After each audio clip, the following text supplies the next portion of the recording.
Hi అండి, అందరికీ నమస్తే. Welcome to my channel happy family. ఈరోజు వీడియో ఎంతో టేస్టీగా ఉండే దొండకాయ ఫ్రైని చేసి చూపిస్తానండి. ఈ కూర ఖచ్చితంగా అందరికీ నచ్చుతుంది. మీరు కూడా ఒకసారి ట్రై చేయండి.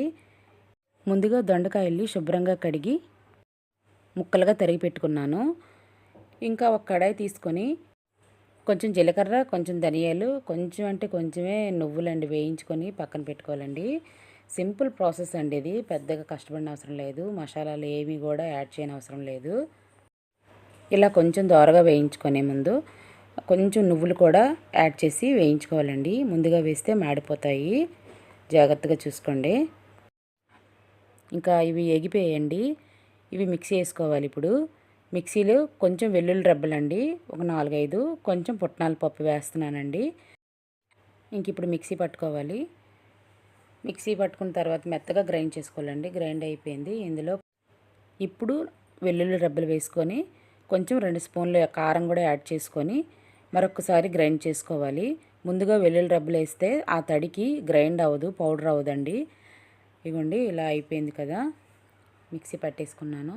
ఇంక ఇగోండి ఉల్లిపాయలు, పచ్చిమిరపకాయలు, ఒక్క ఎండుమిరపకాయ, కరివేపాకు. ముందుగా మందపాటి కడాయి తీసుకొని స్టవ్ మీద పెట్టుకోవాలండి. ఒక దొండకాయ ఫ్రై కాబట్టి కొంచెం ఆయిల్ ఎక్స్ట్రా పడుతుంది. సరిపడా ఆయిల్ వేసుకోవాలి. ఆయిల్ కాగాక ఫస్ట్ అయితే ఉల్లిపాయ ముక్కలు బాగా వేగించుకోవాలండి.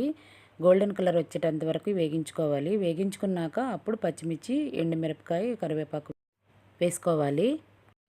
ఉల్లిపాయ ముక్కలు సరిగా వేగకపోతే కూర పొడి పొడిగా రాదండి. అందుకే బాగా వేగించుకోవాలి. ఇగోండి ఇలా వేగాయి కదా, ఇప్పుడు వేస్తున్నాను పచ్చిమిరపకాయ, ఎండుమిరపకాయ, కరివేపాకు. ఇవి కూడా వేసి మరొకసారి కలుపుకొని గోల్డెన్ కలర్లో వచ్చాయి కదండి. ఇప్పుడు దొండకాయ ముక్కలు యాడ్ చేస్తున్నాను. ఇందులో 1 స్పూను సాల్ట్ జల్లుకొని బాగా మగ్గించుకోవాలండి. సిమ్లో పెట్టుకోవాలి మంటని.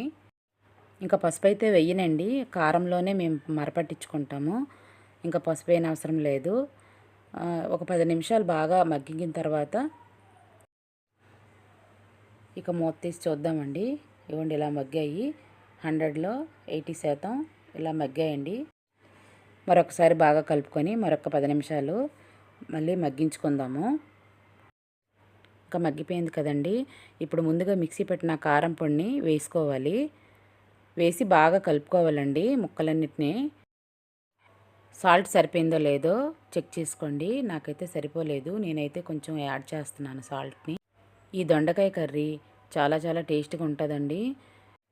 దీనికి కాంబినేషన్ టమాటా పప్పు, పప్పుచారు, దేనితోనైనా తినొచ్చండి. చాలా బాగుంటుంది. చపాతీకి కూడా యూజ్ అవుతుంది.